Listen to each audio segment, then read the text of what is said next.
오늘 우리에게 주시는 하나님의 말씀 사도행전 6장 1절로 7절까지의 말씀입니다. 한 절씩 교도가실 때에 성령의 계시의 음성을 들으실 수 있기를 바랍니다. 그때의 제자가 더 많아졌는데 헬라파 유대인들이 자기의 과부들이 매일의 구제에 빠짐으로 히브리파 사람을 원망하며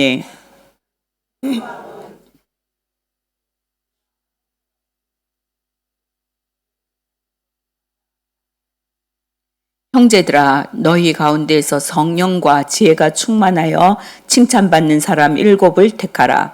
우리가 이 일을 그들에게 맡기고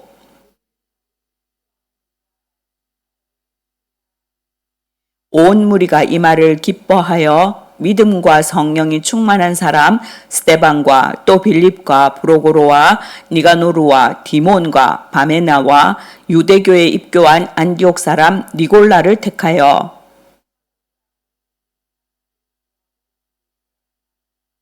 함께 봉독합니다. 하나님의 말씀이 점점 왕성하여 예루살렘에 있는 제자의 수가 더 심히 많아지고 허다한 제사장의 무리도 이 도에 복종하니라. 아멘. 예. 오늘 본문은 12 사도들이 이제 유대를 중심으로 한 사역에서 이제 바울을 중심으로 한 이방 선교로 복음의 그 전도 방향이 바뀌는 다리의 역할을 하는 부분입니다. 예루살렘 교회가 7 집사를 세운 것은 복음이 예루살렘에서 사마리아를 거쳐 이방 지역으로 확장되면서 그 주춧돌을 놓는 것과 같은 일이었습니다. 예수님의 직계 제자인 12 사도들은 예루살렘 초대교회의 명실상부한 최고 지도자들이었습니다. 그런데 그들 외에 다른 지도자들을 공식적으로 세웠다는 것은 중요한 의미를 가집니다. 크게는 바울의 그 이방 선교가 이루어지었다는 것을 보여주시는 것이고, 또 작게는 이제는 교회가 조직을 갖추게 되었다. 조직을 갖췄다 하는 것을 볼 수 있습니다. 조직을 갖춘다고 하는 것은 그만큼 더 사람이 많아지고 또 더 부흥하고 발전했다는 것이겠지요. 자, 특이한 것은 이 7 집사들은 모두 이방 문화권에 친숙한 헬라 계통의 유대인들이거나 아니면 이방인들이었다는 거예요. 자, 이방인들과 접촉하는 것조차 금기시하던 히브리파 유대인들이 아니었다는 겁니다. 예를 들어서 7 집사 중에 한 사람인 스데반의 설교를 보면 유대교의 그 그릇된 신앙을 비판합니다. 그리고 예수 그리스도는 우리 너희 유대인들을 위해서만 오신 것이 아니라 온 인류를 구원하시기 위해서 십자가에 못 박혔다는 사실을 그 중심 내용으로 하고 있습니다. 또 7 집사 중에 한 사람인 빌립은 당시 이방인으로 취급당했던 그 사마리아 지역에 내려가서 복음을 증거했던 것을 볼 수 있습니다. 그리고 나아가서 이디오피아, 완전히 이방인이죠. 그 여왕의 그 간다게의 내시에게 말씀을 전하는 모습을 우리가 볼 수 있습니다. 자, 사도행전 2장과 4장에서 초대 교회가 한 마음과 한 뜻이 되어서 모든 물건을 서로 통용했다라고 말하고 있습니다. 자, 초대 교회의 이러한 그 생활은요, 인간의 노력이나 의지로 되는 것이 아닙니다. 성령의 은혜로 전 인격이 변화되지 않으면 불가능한 일입니다. 그래서 우리가요, 좀 은혜 좀 받았다고 전 재산 팔아오세요 이렇게 하면은, 전 재산 없는 사람은 감사하네. 가면 먹여주고 재워주겠다. 이렇게 해서 감사하겠지만, 재산이 많은 사람은 그날부터 고민돼가지고, 나 이제 교회를 가야 되나 말아야 되나, 그럴 것 같아요. 근데 지금 이 모든 사람들이 자기의 그 모든 것들을 다 공용화한다는 것, 이거는 쉬운 일이 아닙니다. 사도행전 4장 5장을 보면 초대교회가 박해받는 장면들이 기록되어 있습니다. 그런데 이 초대교회는 이 박해 때문에 움츠러들지 않았어요. 이게 사람이 박해를 받으면 흩어질 것 같은데 오히려 박해에도 불구하고 계속해서 부흥합니다. 교회는 오히려 더 강해지고 튼튼해졌습니다. 오늘 본문을 보면 사탄은 이 박해라는 공격이 통하지 않으니까 다른 카드를 내보이는데요. 그 카드가 뭐냐면 내부 분열이에요. 밖으로 안 되니까 내부 분열을 일으킵니다. 본문은 이렇게 시작합니다. 그때에 제자가 더 많아졌는데 헬라파 유대인들이 자기의 과부들이 매일의 구제에 빠짐으로 히브리파 사람들을 원망하니라고 말합니다. 자, 초대 교회라고 다 아름다운 면만 있었던 것은 아니라는 거예요. 분쟁과 분열이 일어나서 어려움을 겪게 됩니다. 헬라파 사람들이 히브리파 사람들을 원망하기 시작합니다. 헬라파 사람들은 어떤 사람들이에요? 핍박을 피해서 흩어졌던 디아스포라들입니다. 흩어졌던 사람이에요. 자, 특별히 헬라 문화의 배경 안에서 살다가 다른 문화권 안에서 살다가 다시 고향으로 돌아온 유대인들입니다. 히브리파 사람들은 어떤 사람들이에요? 핍박이 있거나 어쨌거나 죽으면 죽으리다 내 고향을 지켰던 사람들, 떠나지 않았던 사람들입니다. 이 두 종류의 유대인 사이에 갈등과 분열이 시작되었던 겁니다. 자, 우리 구한말, 우리 그 일제강점기 때요. 신사참배 문제가 있었잖아요. 그래서 어떤 목사님, 어떤 교회는 신사참배 하자 그냥 하고 하나님도 이렇게 힘든데 좀 봐주시지 않겠어? 그러고는 그 신사참배에 참여했던 교회가 있고요. 한쪽에서는 죽으면 죽으리다지. 하나님이 우리가 영원히 사는 하나님의 약속을 믿어야지. 그 뭔 소리 하고 있어? 믿음 없는 소리 하고 있어. 이렇게 하면서 갈라졌거든요. 그래서 순교하는 분들도 있고 또 순교에 거의 가깝게 고통받고 고난받고 그렇게 교회가 찢어지고 갈라지고 하면서도 끝까지 지킨 분들이 있어요. 그런데 이제 해방이 되었을 때 그러면 정말 얼마나 감사해요. 그런 박해에서 이제 해방이 되었으면. 그런데 그때 어떤 문제가 생기면 분열이 생겨요. 어떤 분열? 난 믿음 지켰다. 난 신사참배 안 했다. 신사참배한 저것들은 다 가짜다. 그래서 교회 안에서 어떤 직분을 맡는다든지 이런 거에 대해서 못하게 하고 또 총회 안에서 노예 안에서 그런 분들에 대해서 비난하고 자 그리고 그것들로부터 살아남았던 사람들은 뭐예요? 얼굴 들 데가 없지요, 솔직히. 그럼에도 불구하고 난 교회를 지켜왔고 그러면서요. 그 갈등 속에서 내가 끝까지 지켰어 이렇게 하면서 정죄했던 그분들이 부응할 것 같은데요. 그분들이 오히려 쇠퇴해지고 그래 우리는 죄인이지 우리가 어쩔 수 없었어 했던 그 같은 죄인들끼리가 더 부흥하고 더 발전해서 그 교단들은 아직까지 살아남아서 건재하고 이쪽 교단은요 지금 거의 말라 비틀어져 가지고 있을 똥 말똥 찾아보기 그 재건파거든요. 재건파는요 찾아보기 힘들 정도로 전국의 숫자가 작을 그러면 어떤 게 맞느냐? 어떤 게 맞느냐? 우리가 그거 맞다 옳다 그거 지금 따져서 되겠습니까? 나라가 해방되었으면 하나가 되어져서 그래 너는 끝까지 믿음을 지켰으니 잘했다. 그리고 너는 그 상황이 어쩔 수 없었잖아. 어쩌겠냐. 우리 같이 가자. 이렇게 했어야 되는데 붙들고 싸우고 찢어지고 쪼개지고 교단 가르고 이렇게 하니까 그걸 하나님이 기뻐하시겠냐고요. 지금 마찬가지입니다. 교회 안에 분열이 일어났어요. 근데 그 이유가 뭐예요? 구제 때문이에요. 예루살렘 교회는 이방 지역에 흩어져 살던 그 디아스포라들이 돌아옵니다. 그들이 돌아오면서 예전에 있었던 내 고향 그곳에 뼈를 묻겠다 하고 돌아온 사람들이 많아졌다는 거예요. 날마다 그 수요가 늘었다는 거예요. 또 거기다가 기독교로 개종해 온 사람들 자, 예루살렘에 정착한 디아스포라 유대인들 가운데는요, 특별히 과부들이 많았어요. 여성의 인권이 완전히 짓밟혀 있던 시대인데 예수 그리스도가 하나님은 우리 공의 사랑하시고 천국은 곧 온다 이러니까 내가 그렇게 핍박받으면서 무시당하면서 살 이유가 없는 거죠. 곧 오신다는데 그래서 다 털고 뭐예요? 교회 안으로 들어온 그런 과부들이 많았다는 거예요. 그래서 또 그분들이 오랜 떠돌이 생활을 하다 보니까 가진 게 뭐가 있겠어요? 나오면서 재산 다 챙겨 나오겠어요? 그럼 다 잡으러 오겠지. 그러니까 아무것도 없이 빈털터리로 나온 그런 사람들, 교회를 의지할 수밖에 없는 사람들이 많았다는 겁니다. 그 수요가 늘어나니까 교회 안에 생필품이 정말로 그 공급하기가 재정상 너무 무리가 있는 거예요.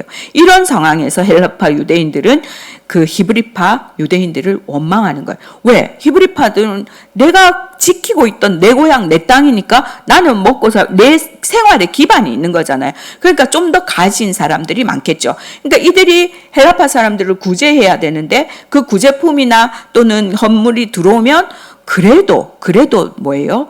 내가 아는 사람한테 먼저 마음이 가겠죠. 저 떠돌다 온 사람들은 나중에 보이는 거예요. 그러니까 그들이 느낄 때는 우리는 무시하나 봐, 우리는 안 주나 봐, 이렇게 하면서 마음이 많이 힘든 거죠. 그러면서 이게 서로 원망하게 되고 이렇게, 그러니까 뭐예요?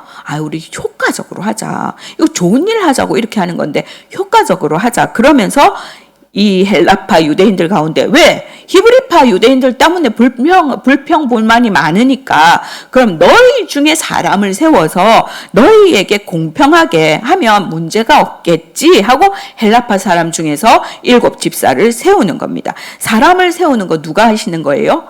하나님이 하시는 일이에요. 하나님이 하시는 일이에요. 그러나 우리는 연약한 인간들이에요. 연약해요. 연약함을 가지고 있는 한, 그리고 그러한 인간이 모이는 한 문제가 없어질까요? 아니에요. 이런 방법 저런 방법을 해봐도 문제는 끊임없이 계속 생깁니다. 왜요? 우린 사탄의 공격을 받으니까. 자, 초대교회는 처음으로 이 분열이라는 문제에 직면합니다. 그러나 오늘의 이 말씀은 분열에서 망하는 문제가 아니에요. 분열에서 승리하는 이야기예요. 자, 우리가 교회가 분열의 위기를 극복하고 복음을 위해서 좀 더 힘있게 전진할 수 있었던 그 승리의 간증을 하고 있는 것입니다. 그러면 어떻게 이 시험을 승리로 바꾸었는지 그 내용을 이제 살펴보려고 합니다. 첫 번째는 구제를 중단하지 않았다는 거예요. 지금 뭐 때문에 문제 생겼어요? 구제. 그러면 어떻게 하면 돼요? 간단한 거는 구제 안 하면 돼. 그죠? 이 문제 어떻게 할 건가? 자, 구제 때문에 그냥 구제 그만하자. 우리 교회에 저 가난한 사람들은 좀 그만오라 하자. 우리끼리 지금 이렇게 좀 능력 되고 믿음 좋고 이런 사람들만 모여서 예배를 드리자. 간단한 문제입니다. 그런데 초대교회는 그런 방법으로 문제를 해결하지 않습니다. 우리가요, 우리 교회의 제일 복잡한 문제가 뭔지 아세요? 차량 문제가 제일 복잡해요. 여기는 가는데 저기는 왜 안 오냐? 얘는 태워주는데 왜 나는 안 태워주냐? 아이고, 차는 이게 한정이 있는데 여기로 가면요, 이쪽으로 가면 이 사람이 너무 오래 타고 돌아다녀야 되잖아요. 그러니까 손해 안 보려고 하는 거예요. 그러니까는 이쪽 사람이 왜 나는 맨날 손해 보냐? 나는 힘들어 죽겠다. 멀미나 죽겠다. 나를 먼저 태워줘라. 나를 먼저 내려줘라. 이게 그래가지고 맨날 불만을 하니까 배차부장들이 맨날 하는 소리가 뭔지 아세요?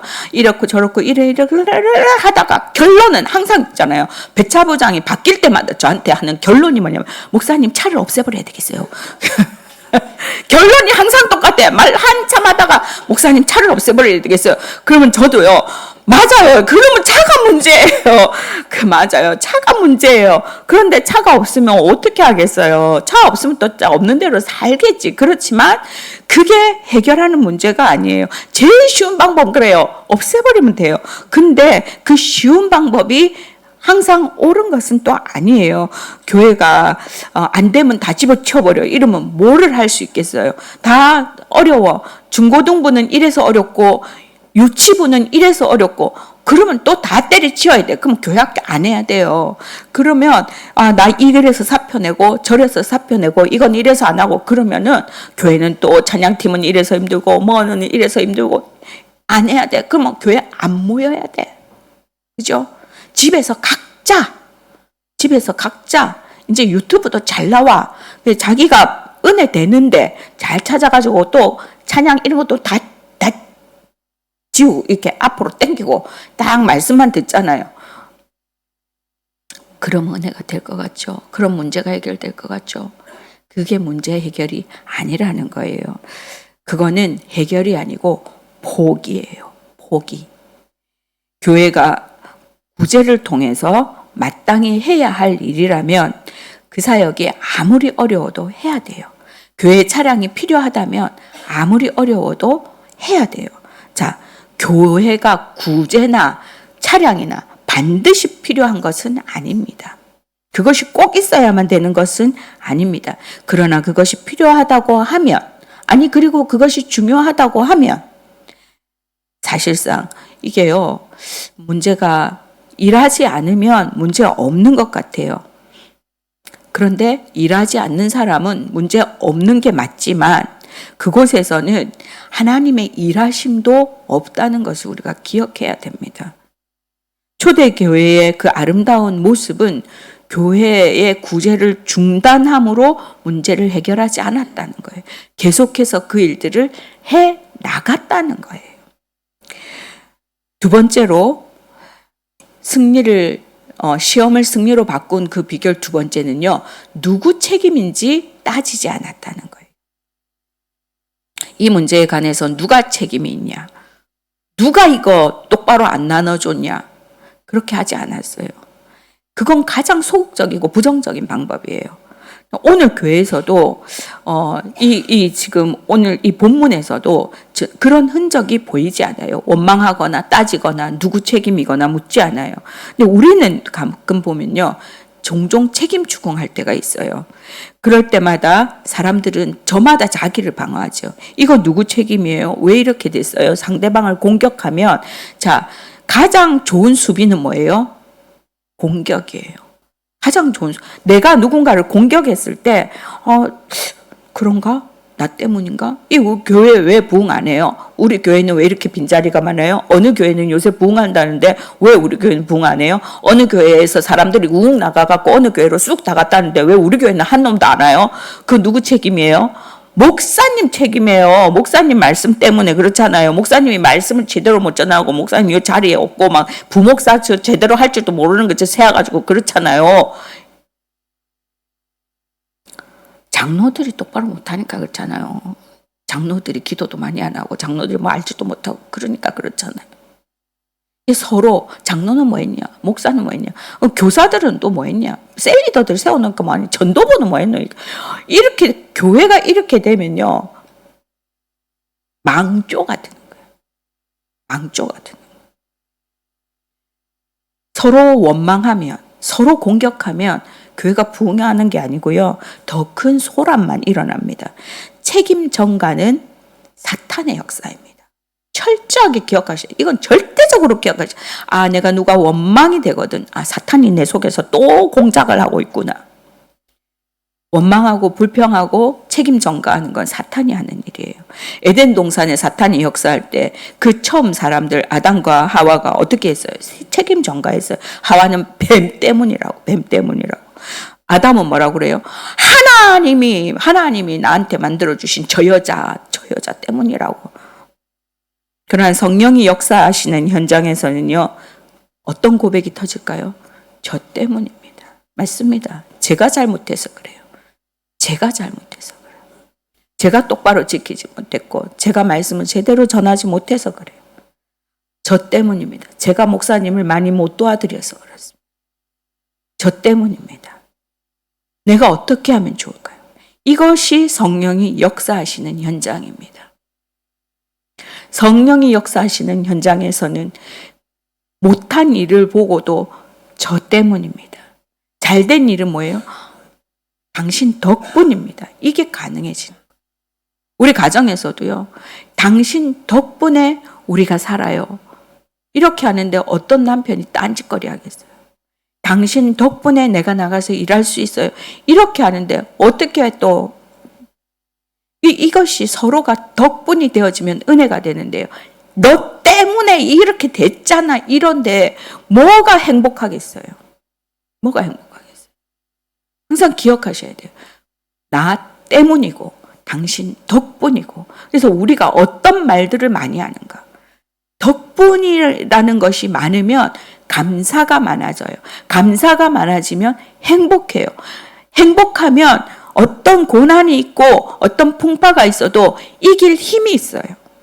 그것들을 이겨나갈 힘이 생겨요. 그런데 원망하고 불평하면 서로 저주하게 되면 내가 무너지는 거예요. 그럼 내가 무너지는데 되고 말고 할 게 없죠. 사탄이 얼마나 좋아서 춤을 추겠어요. 셋째로 우리가 시험을 승리로 바꾼 비결 셋째는 적극적인 해결 방법을 찾았다는 거예요. 본문 2절 보겠습니다. 2절 말씀 다 같이 함께 읽겠습니다. 시작.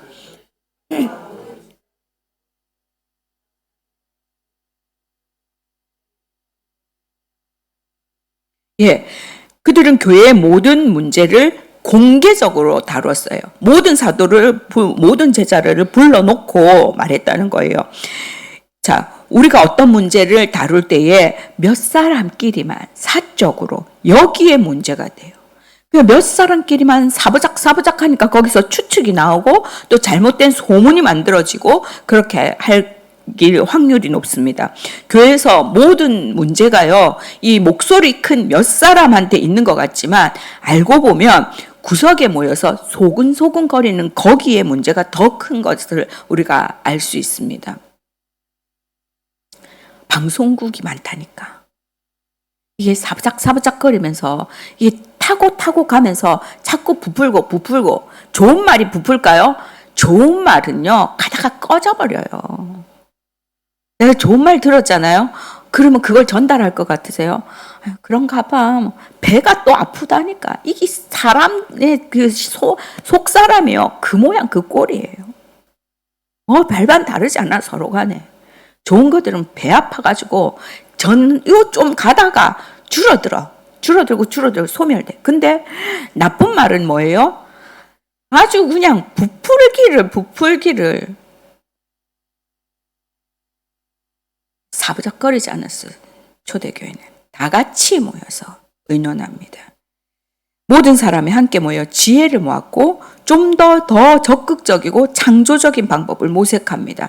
그래서 초대교회의 그리스도인들은 적극적인 방법을 모색했을 뿐만이 아니라 신앙적이고 상식적으로 이 문제를 다루기 위해서 7 집사를 세웁니다. 그 집사의 자격이 3절에 나와요. 형제들아 너희 가운데서 성령과 지혜가 충만하여 칭찬받는 사람 7을 택하라고 말합니다. 지도자의 자격으로 제일 먼저 거론된 것이 성령입니다. 성령에 충만한 사람. 성령 충만은 복음 전파와 교회 확장의 원동력입니다. 성령 충만이 있어야 됩니다. 성령의 그 교회 일은요, 성령의 은사가 빠지면 감당할 수가 없어요. 능력으로 할 수 있지, 내 능력으로 할 수 있지. 그건요, 잠시예요. 그리고 내 능력으로 한 거는 반드시 부작용이 생겨요. 반드시 그곳에서 문제가 생겨요. 부족한 것 같아도, 모자란 것 같아도 성령이 주시는 은혜로, 은사로, 기쁨으로 감당하면 부족한 것 같았던 거기서 역사가 일어나고 기적이 일어나고 하나님의 일하심을 볼 수 있어요. 성령이 충만해요. 그다음 지혜가 충만해야 된다고 말하고 있어요. 성령 충만한데 지혜 없는 사람들 가끔 있어요. 성령 충만해. 나는 불 받았어. 그래가지고 막 모든 게 하나님이 하신 일이에요. 막 기쁘고 감사, 뜨거 이렇게 해요. 그런데 그것이 지혜로 이렇게 채워지지 않으면 나 이런 어려움이 있어요. 이랬더니 아이고 믿음이 없네요. 아유 어떻게 그렇게 어려움 있으면은 그거는 하나님 앞에 기도를 해서 문제를 해결받아야지. 기도를 안 했구만. 막 이렇게 그 말 듣는 어려움 당한 사람이 그 다음에 말하겠어요? 절대로 말 안 하는데 이제 교회 가서 나눔 절대로 안 한다. 내가 나눔하니까 나를 아주 믿음 없는 사람 취급하고 아주 그냥 등신 취급하더라 막. 교회가 그래서 되겠습니까? 그건 지혜가 없는 거예요. 나는 충만한데, 나는 뜨거워. 뭐 하냐고. 오늘 이거 하는데, 교회 이렇게 하는데, 왜 사람들이 안 오냐고, 왜 기도를 안 하냐고. 네가 해라, 그냥. 네 혼자 해라. 자기가 하면요, 또 오게 돼 있어. 근데 막, 온데 불을 질러가지고 막, 왜 안 하냐고. 이거는요, 성령은 충만한데 지혜가 없는 거예요. 지혜가. 이런 사람들이 교회 일을 처리하면요, 비상식적인 해결 방안이 나와요. 반대로 지혜가 있는데 성령이 없으면 교회가 그냥 사교 모임하는 거하고 다를 바가 없어요. 초대교회는 이 두 가지를 균형을 갖고 있었다는 거예요. 지혜는 행정이나 사무 처리에 필요한 그런 지혜도 될 수 있겠지만 포괄적으로 우리가 생활에 필요한 실천적인 그런 지혜를 포함하는 것으로 우리가 보아야 됩니다. 그리고 특별히 교회를 덕스럽게 이끌어가고 봉사할 수 있는 것을 우리가 지혜롭다 할 수 있는 거예요. 우리가 이것이 내가 말함으로, 내가 행동함으로 이것이 덕이 되겠는가라고 생각해 보는 게 지혜예요. 마지막 조건으로 칭찬받는 사람을 들고 있습니다. 자, 칭찬받는다는 거. 본문에서 사용된 이 헬라어 단어를 보면 평판이 좋은 사람, 증명된 사람 이런 뜻이에요. 그래서 교회 안에서 하나님의 일을 맡은 사람은 성령 충만한 결과로 나타나는 신앙뿐만이 아니라 인격도 타의 모범이 돼야 된다는 거예요. 이렇게 말하면 그러면 우리 교회 모든 지도자들이 다 이 조건에 합당하냐 또 이렇게 물을 거예요. 아니죠. 물론 아니라니까. 누구를 보면 알아요? 오늘 이 단에 서서 이 설교를 하고 있는 저를 보면 알아요.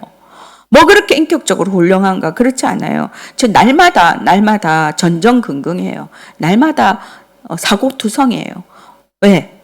목소리가 크거든. 그래서 조금 지혜가 좀 부족해요. 지혜가 좀 부족해. 성령도 부족해. 그래서 좀 이것이 어떻게 되나 덕스럽게 이렇게 잘못하고 순간 이게 딱딱딱딱 이렇게 올라갔다 내려갔다 해가지고 사고뭉치예요. 성격 까칠하고 우리 담임 목사님, 신 목사님 제 목소리 커가지고 스트레스 받아서 못 살겠다. 그래요. 그런 사람이에요. 그러나 이 부족한 사람도 하나님이 세우시고 사용하신다는 게 문제지요. 우리는 다 모자라요. 모자라면 모자라는 대로 하나님이 세워 가신다는 거예요. 다스려 가신다는 거예요. 이 모자라는 사람이 여기 서서 할 때 편안하겠어요? 모자라기 때문에요. 힘들어요. 그거를 하나님이 다스려 가시는 거예요. 인간 만들어 가시는 거예요. 제가 2013년도에 여기 왔거든요. 14년 차 들어가요. 14년 동안 맞히고 맞고 두드려 맞고 이래. 그래도 요새 좀 인간 많이 돼 가잖아요. 하나님 그렇게 다스려 가신다는 거예요.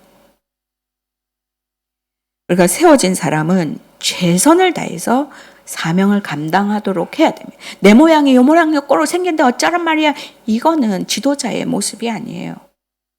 내가 알면 날마다 깎아가야 되죠. 그리고 기억해야 됩니다. 하나님을 일을 하는 지도자는 성령과 지혜가 충만하여 뭐예요?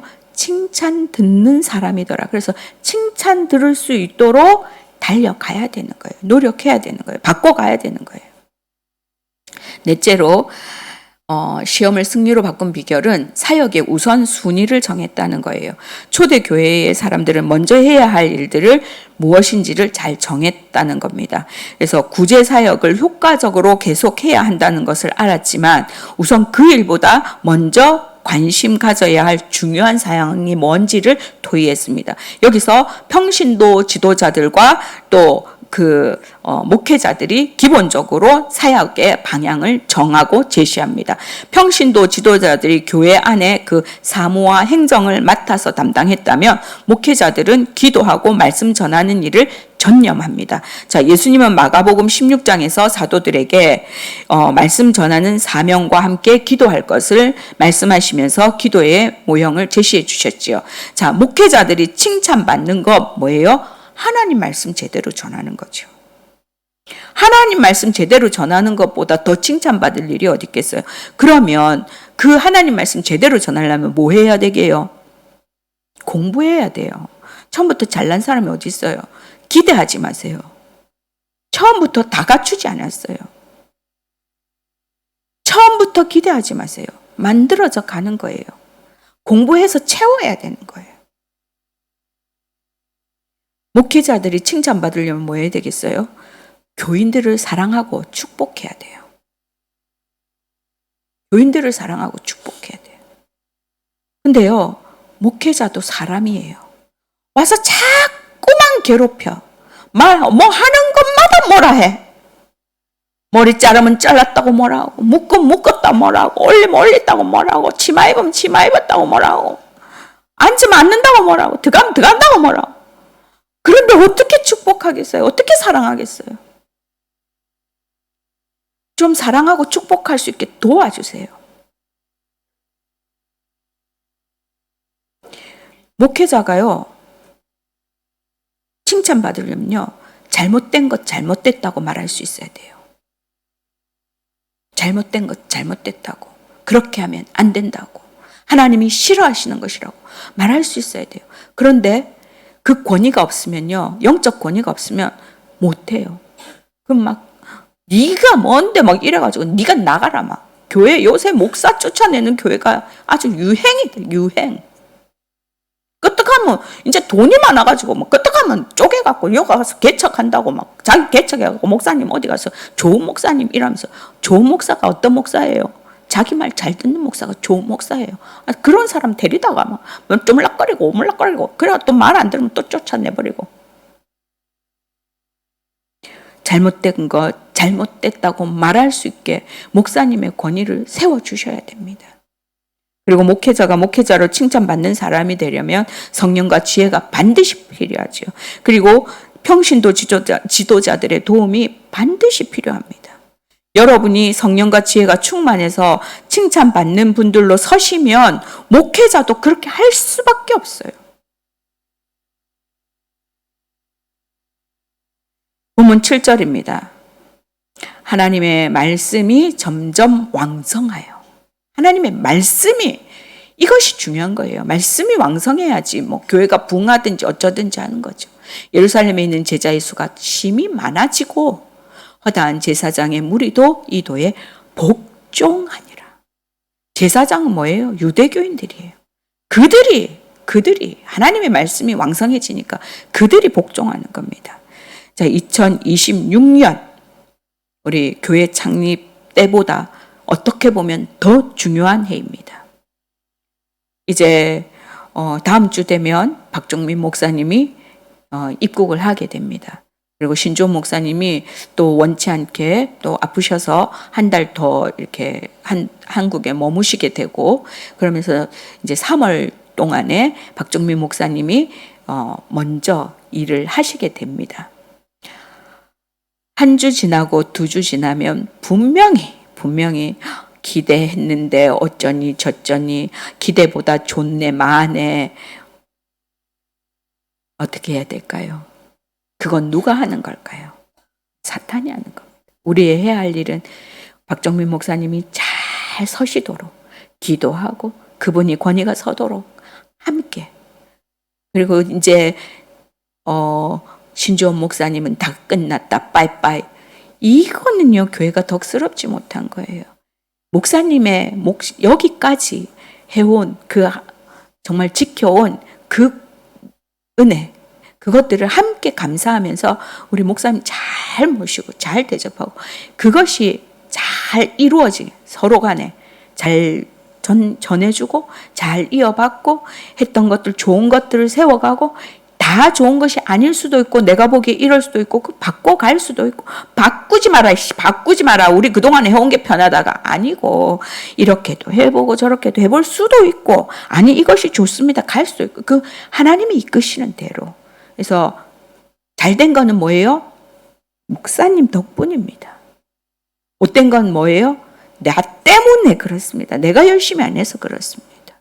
잘된 거는 뭐예요? 우리 성도들 덕분입니다. 내가 잘해가지고 이렇잖아가 아니고 우리 성도들 덕분에 내가 여기까지 왔고, 우리 성도들 때문에 우리 교회가 여기까지 왔고, 못된 거는 내가 기도 못해서 그렇고 나 때문입니다. 그렇게 되는데 교회가 어떻게 부흥을 안 하겠습니까? 우리가 함께 이루어 갑시다. 함께 나의 신앙과 우리 쌀공 드림교회와 우리 민족을 위해 기도하며 내가 해야 할 일들을 내가 제대로 감당할 때 하나님이 하나님의 일을 하시며 교회를 세우시고 가정을 세우시고 내 직장을 세워가실 줄로 믿고 그렇게 걸어가는 저와 여러분 될 수 있기를 주님의 이름으로 축원합니다. 우리 함께 말씀을 생각하시면서 기도하겠습니다. 아버지 하나님, 그동안에 정말 지혜롭지 못하고 성령 충만하지 못하고 덕스럽지 못하게 원망하고 불평하며 하나님의 뜻을 모르고 내 뜻대로 휘젓고 싶지는 않았는지요. 하나님, 정말로 예루살렘 교회에 임했던 그 성령이 우리에게 임하여 주옵소서. 우리가 그렇게 예루살렘 교인들처럼 시험을 승리로 바꾸어가는 그런 교회 되게 하시고 그런 우리가 되게 하여 주옵소서. 함께 기도하시겠습니다. 아버지 하나님, 감사합니다. 오늘도 말씀으로 우리를 다스려 주심을 감사합니다. 2026년도가 아버지 하나님 얼마나 귀한 시간인지, 아버지 하나님, 우리가 이때를 사탄에게 넘어가지 않고 정말 견고히 서갈 수 있는 교회가 되게 하여 주옵소서. 시험이 아니라 정말 승리로 이끌어가는 새로운 사도행전을 써가는 우리 교회가 되게 도와주시옵소서. 아버지 하나님, 박정민 목사님을 기억하여 주시고 신조원 목사님을 또한 아버지 하나님 사랑해 주시고 우리 교우들 한 사람 한 사람을 주님 축복하여 주셔서 우리 교회가 날마다 왕성해지고 날마다 아버지 하나님 믿는 무리가 많아지는 그렇게 부흥하고 성장하는 교회 되어질 수 있도록 축복하여 주옵소서. 감사드립니다. 아버지 하나님, 감사합니다. 오늘까지 여기까지 우리 쌀공 드림교회를 사랑하시고 부흥시켜 주시고 아버지 하나님 성장하기 이전에 성숙되어져서 서로를 세워가는 우리 교회로 삼아주심을 감사합니다. 행복한 교회, 건강한 교회로 주님 만들어주신 것을 감사합니다. 이제 이 올 한 해가 얼마나 귀중한 해인지 우리 서로가 기도하며 아버지 하나님 또 기대하며 마음 졸이며 걸어갑니다. 하나님 함께하여 주옵소서. 우리 박종민 목사님을 축복하여 주시고 아버지 하나님 부족함 없도록 우리가 서로 아버지 하나님 도우며 모자라는 부분을 채우며 서로 이끌고 밀고 가며 아버지 하나님 교회를 세워갈 수 있게 하여 주시고 다 잘된 것은 상대방 덕분이고 못된 것은 나 때문이고 그렇게 아버지 하나님 만들어가는 건강한 교회가 될 수 있게 하여 주옵소서. 또한 사랑하는 신조원 목사님을 기억하여 주시고 아버지 하나님 목사님의 건강을 지켜주시고 아버지 우리 교우들을 위해 또 후진 목사님을 위해 아버지 하나님 끊임없이 기도하는 그런 멋진 목사님, 아버지 하나님 사랑이 충만한 목사님으로 아버지 하나님 우리가 늘 반가운 얼굴로 대할 수 있는 우리 목사님 될 수 있도록 은혜를 베풀어 주옵소서. 우리 셀 안에서 교회 안에서 아버지 하나님 서로가 서로의 그 약점들을 보완해 가며 아버지 교회가 교회다워지는 데에 우리 서로를 세워가는 그런 건강한 교회 되게 도와 주옵소서. 이 명절 아버지 하나님 흩어져 있는 식구들 어디에 있든지 주님 기억하여 주시고 하나님 건강한 모습으로 우리 서로 만날 수 있도록 하나님 은혜 위에 은혜를 베풀어 주옵소서. 감사드리며 예수님의 이름으로 기도합니다. 아멘. 우리 찬양에서 함께 찬양하겠습니다. 주님의 위에 도움이시며 구원이십니다.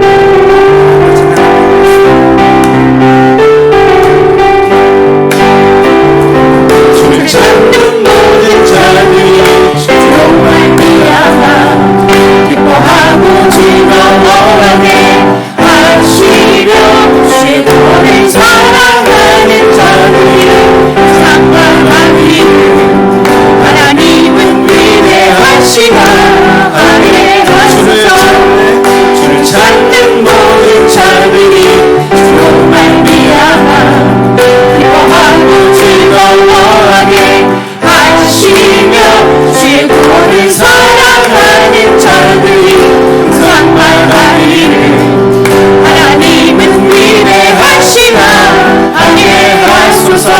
주는 나의 도움 나를 건지시니 여호와여 지체 말고 내게 임하소서. 가난하고 궁핍한 내 마음 가운데 여호와여 속히 임하소서. 주를 찾는 모든 자들이 주로 말미암아 기뻐하고 즐거워하게 하시며 주의 구원을 사랑하는 자들이 상관하기를 하나님은 위대하시다 아뢰하소서. 주는 나의 도움 나를 건지시니 여호와여 지체 말고 내게 임하소서. 가난하고 궁핍한 내 마음 가운데 여호와여 속히 임하소서.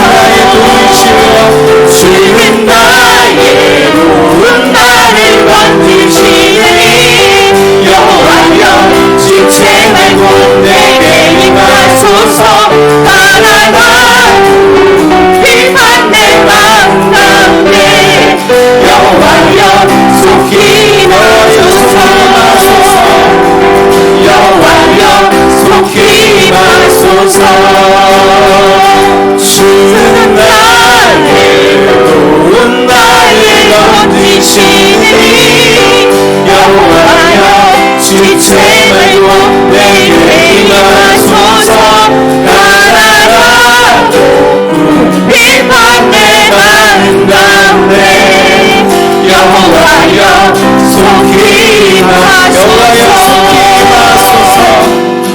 여호와여 속히 임하소서.